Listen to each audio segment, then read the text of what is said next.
하나님 말씀 요한복음 1장입니다. 요한복음 1장 10절 말씀 한 절 말씀만 합독하도록 하겠습니다. 그가 세상에 계셨으며 세상은 그로 말미암아 지은 바 되었으되 세상이 그를 알지 못하였고. 아멘.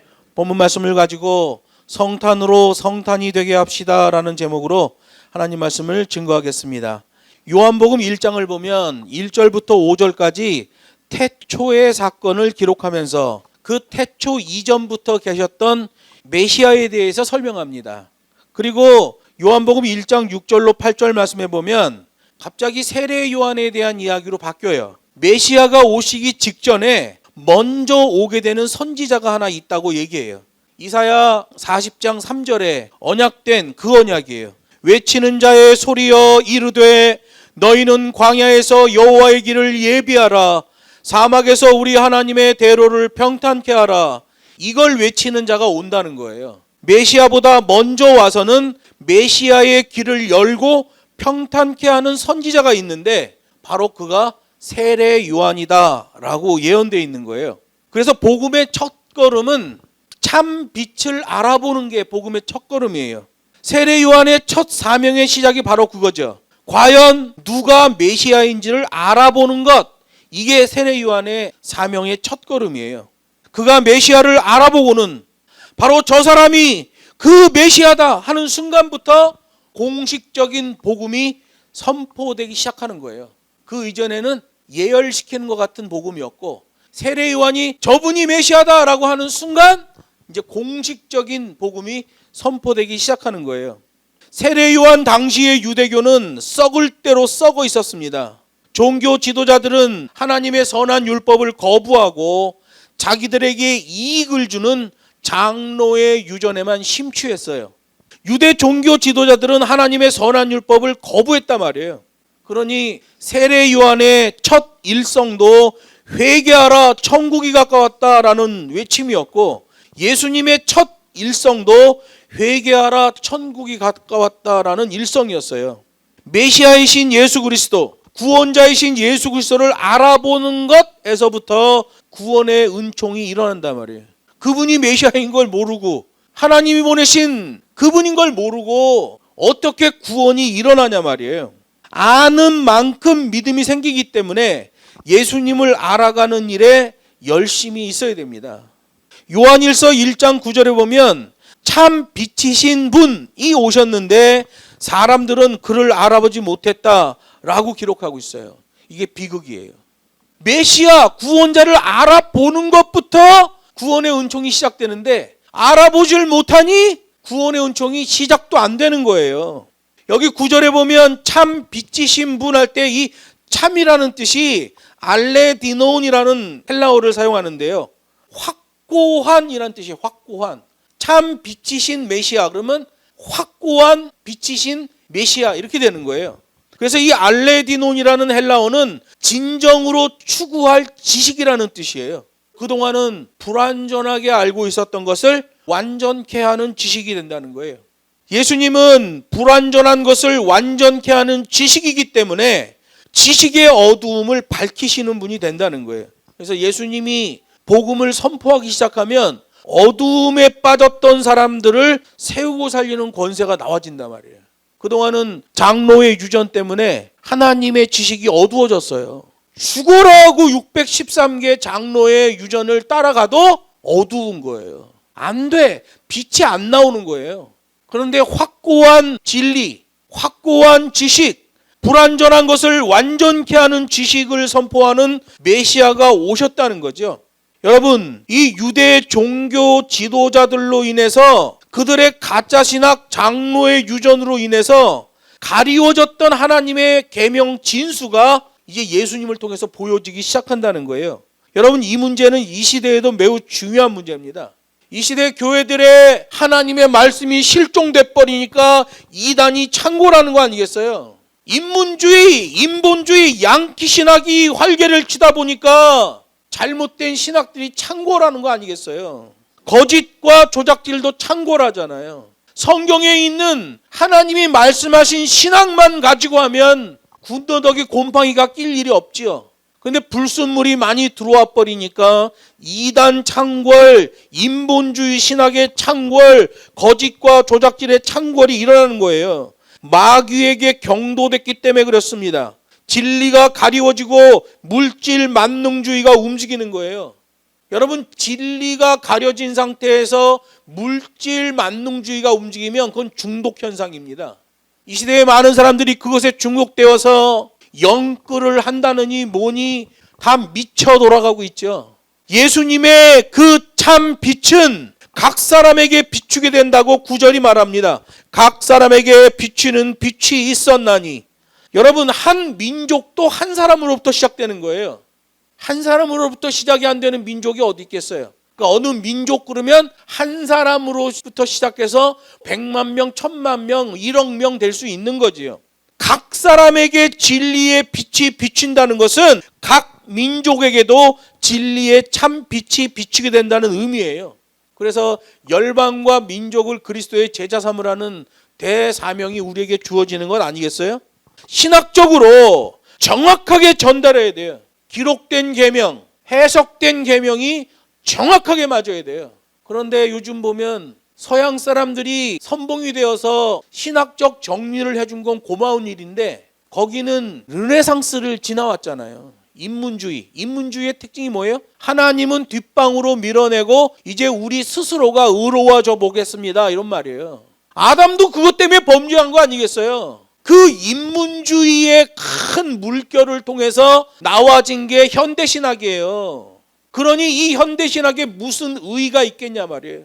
이 현대신학으로 돈은 많이 벌었어. 신학자들이 강연하고 뭐 신학 가르친다고 왔다 갔다 하고 돌아다니고 돈은 엄청나게 벌고 돈을 많이 버는 스승을 보니까 나도 저 스승 밑에서 박사학위 받아서 강연하고 돈 벌어야겠다 하고 수많은 신학도들이 그 박사 밑에 줄을 섰어요. 근데 지금은 그 신학 때문에 결국은 교회가 무너지게 돼버린 거예요. 요즘 나오는 운동은 이제 성경으로 돌아가자야.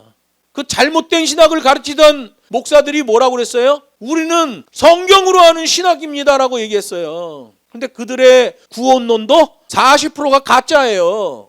성경이라고 했는데 가짜예요. 그러면 뭘로 알아봤어야 될까요? 그 사람의 삶을 보고 알아봐야죠. 이제 와서 성경으로 돌아가자고 하는데 이미 양키 신학 맹독이 온몸에 퍼졌는데 교회들이 어떻게 하나님 말씀으로 돌아가겠냐 말이에요. 그건 보통 어려운 일이 아닐 수 없어요. 어느 한 시점에 어느 한 사람에 의해 하나님의 진리가 왜곡되고 굴절돼 버리면 그 다음부터는 줄줄이 엉뚱한 결과물이 나와지는 거예요. 장로의 유전도 그런 케이스죠. 이 시대에 이단이 창궐하고 인본주의 신학이 창궐하고 거짓과 조작질이 넘쳐나는 것은 바로 그것 때문에 그래요. 어느 한 시점에 어느 한 사람이 하나님의 말씀을 왜곡하고 굴절시켰는데 그 밑에 줄선 목사들이 전부 그 소리 해대는 거예요. 그러니 교회가 전체적으로 문제가 생기는 거죠. 예수님께서 그렇게 참 빛의 메시아로 오셨는데 세상은 그를 알아보지 못했어요. 여기 10절에 보면 안다라는 말이 있죠. 알아보지 못했다 할 때 안다. 이 안다라는 말이 헬라어로 에게네토인데요. 후천적 지식으로서의 알다예요. 그래서 예수님에 대해서 아는 것은 태어난 다음에 귀책사유예요. 숨 쉬고 이 세상에 태어났냐? 태어난 다음에는 예수님을 모르는 것에 대하여 하나님이 책망하시고 하나님이 징벌을 가하신다는 거예요. 왜? 이 에게네토라는 3인칭은 후천적 지식으로서의 안다라는 것에서 결격 사유가 발생한 사람들한테 내려오는 벌이기 때문에 그렇습니다. 난 태어났는데 믿지 않는 가정에서 태어났어요. 그래서 예수님에 대해서 잘 몰라요. 그 말이 안 돼요. 왜? 안다라는 것이, 인식한다는 것이 후천적 지식에서 귀책 사유예요. 선천적인 게 아니에요. 후천적 지식에 대하여. 그래서 여러분, 우리가 예수님을 믿어도 예수님을 믿는 것에 대하여 열정을 가져야 됩니다. 열심을 가져야 돼요. 그냥 뭐 대충 믿는 거로 하나님을 안다 그러면 안 돼요. 열심히 하나님의 말씀을 보고 또 경건서적들을 사보면서 거기서 말씀하시는 하나님의 말씀을 잘 알아야 돼요. 그래야 믿음의 울타리가 채워지는 거예요. 그것 안 채워지면은 이단으로 넘어가는 사람들처럼 그렇게 넘어지는 사람들이 돼버리는 거죠. 왜 그렇게 후천적 지식에서의 알지 못하는 일이 발생하느냐? 영적인 눈이 안 띄어졌기 때문에 그래요. 하나님의 말씀을 봐야지. 그래야지 영적인 눈이 열리죠. 사단 마귀의 유혹으로 초점이 다른 데로 날아가 버렸기 때문에 후천적 지식이 안 생겨요. 사단 마귀에게 경도되면 하나님 말씀에 초점이 안 잡혀요. 그래서 하나님을 알지 못하는 사람이 돼버려요. 그 다음에 잘못된 가르침 때문에 하나님에 대해서 모릅니다. 예전에 그 신천지에 있는 어느 사람이 천사들에 대해서 강의를 하는 영상을 하나 본 적 있어요. 영상을 봤는데 하나님의 나라 천국에 그룹 천사들이 있다는 게 그룹. 그러면서 그룹이라는 게 삼성그룹, 현대그룹, LG그룹처럼 이게 그룹 같은 큰 천사의 무리가 있다는 거예요. 그래서 내가 그 영상을 보면서 어떻게 신천지에서 강의를 하는 사람이 저런 얘기를 하나. 우리말로 그룹이라고 번역된 것은 케루빔이라는 천사를 우리말로 그룹이라고 표현한 거지 그 그룹을 얘기하는 게 아니란 말이에요. 여러분, 하나님의 말씀을 모르면 잘못된 선생의 가르침 때문에 후천적 지식에서의 알지 못하는 일이 발생하는 거예요. 그러면 예수님 당시에 예수님이 확고한 빛으로 그렇게 참 빛으로 오셨는데 누구도 예수님을 못 알아본단 말이에요. 그 왜 그럴까요? 가짜 가르침을 준 그 선생들 때문에 또 마귀의 유혹 때문에 그들이 하나님의 진짜 선한 계명을 모르기 때문에 영적인 눈이 가리워졌기 때문에 그래요. 자기 자신에게 귀책 사유가 생기는 거예요. 제일 큰 귀책 사유는 가르치는 자들에게 있습니다. 잘못된 지식을 알고 있는 것은 제일 큰 귀책 사유가 가르치는 자에게 하나님이 책망하시고 그를 징벌하시는 거예요. 그 다음에 후천적 지식으로서의 바른 지식을 알지 못하는 나 자신에게도 귀책 사유가 발생한단 말이에요. 그래서 믿음으로 구원, 행위로 심판이 되는 거예요. 야고보서 3장 1절에 보면 이렇게 돼 있어요. 내 형제들아, 너희는 선생된 우리가 더 큰 심판을 받을 줄을 알고 선생이 되지 말라, 이렇게 말해요. 초대교회 당시에 선생이 된 자가 얼마나 고귀한 직분이에요. 그런데 여기서 경각심을 줘요. 선생된 우리가 더 큰 심판을 받을 줄을 알고 함부로 선생이 되지 말라, 이런 얘기예요. 예수님 공생의 당시 유대인들이 하나님의 계명에 무지했던 이유는 가르치는 자였던 바리새인들 때문에 그래요. 그래서 예수님이 바리새인들한테 뭐라고 그래요? 화 있을진저 독사의 자식들아, 회칠한 무덤들아, 평토장 무덤아, 이렇게 얘기해요. 심지어 그 종교 지도자들은 예수님의 성탄까지도 핍박하는 악행을 저지르잖아요. 가짜 신학, 가짜 가르침, 장로의 유전에 함몰돼 버렸기 때문에 그렇습니다. 그래서 여러분, 이 시대에 보면 성탄에 10가지 비극이 일어났어요. 10가지 비극 첫 번째, 수천 년 동안 하나님을 섬겨왔던 유대 종교 지도자들은 성탄 사실을 몰랐어요. 먼 데서 온 동방 박사들 때문에 알게 됐어요. 이게 성탄의 비극 첫 번째. 두 번째 비극은 메시아이신 아기 예수를 처음 경배한 것도 유대 종교 지도자들이 아니라 들에서 양을 치던 그 목자들이에요. 정직했던 목자들. 세 번째 비극은 인류를 구원하기 위하여 메시아 예수께서 태어났지만 그 시대의 권력자들은 어린아이들을 죽이는 범죄를 저질렀습니다. 2살 아래 어린이들 싹 죽여버리는 거예요. 왜? 예수님 태어난 시간을 이렇게 따져보니까 2살 아래거든요. 2살 아래의 남자애는 다 죽여라.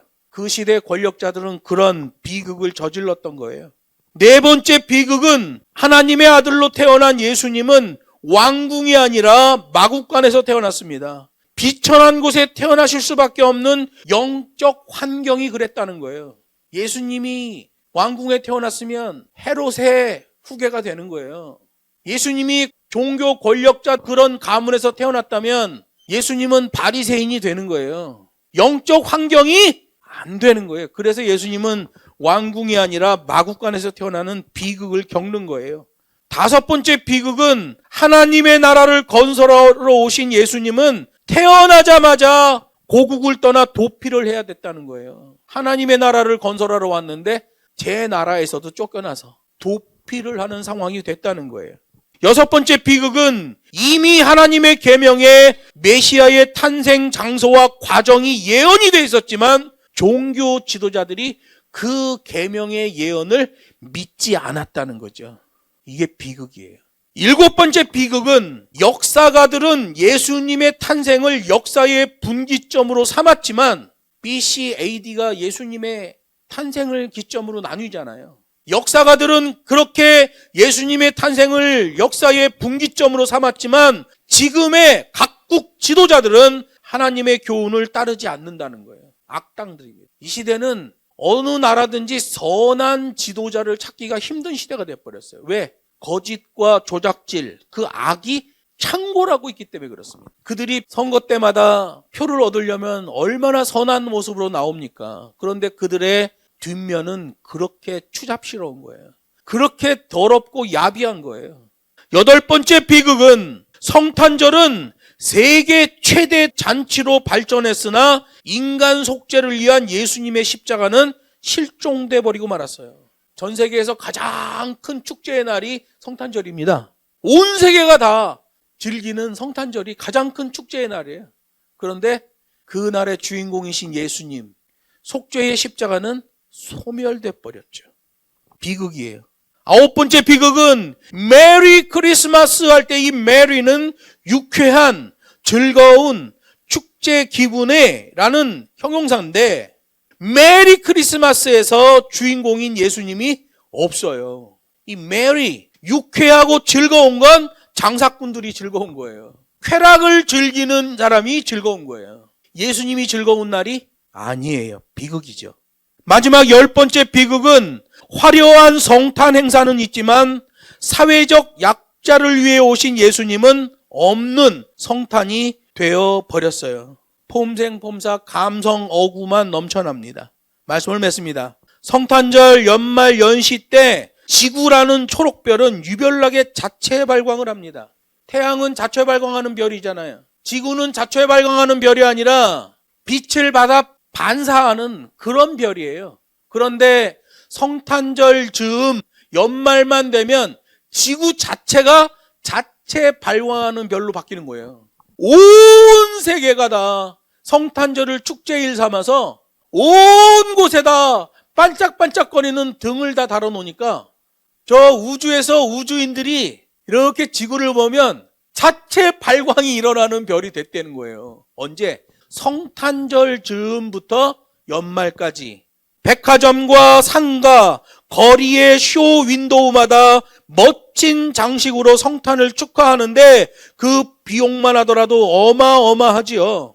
그 조명을 단 그 사람들의 마음속에 성탄으로 오신 예수님을 기뻐하고 환영하는 마음이 있을까요?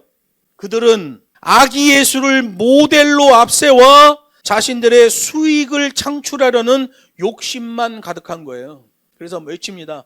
메리 크리스마스 외치는데 겉으로는 메리 크리스마스인데 속으로는 머니 크리스마스. 왜? 돈 벌어야 되니까. 성탄절의 축제와 쾌락으로 돈 벌려고 걸어놓은 조명이에요. 자체 발광 초록별 지구를 만드는 거예요. 메리 크리스마스가 아니라 머니 크리스마스가 돼 있는 거죠. 오늘은 성탄 후 첫 번째 주일이고 다음 주는 신년주일 겸 성탄 후 두 번째 주일이에요. 우리나라에서 성탄 첫째 주일, 성탄 둘째 주일 해가지고 교회 절기를 지키는 교회가 과연 몇 교회가 될까? 제가 생각할 때는 10교회가 안 될 거려 아마. 한번 주변에 교회 다니는 사람 있으면 한번 물어보세요. 너네 교회는 이번 주에 목사님이 성탄 후 첫 번째 주일이라고 혹시 얘기했냐? 어디다 글씨라도 써놨냐? 다음 주가 성탄 후 두 번째 주라고 어디 주보나 어디다 표시를 한 거 있냐? 한번 물어보세요. 그들은 쾌락의 메리 크리스마스 또는 교회에다 헌금하는 성탄절 머니 크리스마스를 했을 거예요. 진짜 성탄을 성탄으로 아는 크리스마스가 아니었을 거예요. 한 해를 마무리하는 지금 성탄의 진리를 알며 마무리하기를 소망합니다. 성탄으로 하여금 성탄되게 하는 지혜의 백성, 영적 무게중심을 낮추는 우리 모두가 되기를 주 예수의 이름으로 축복합니다.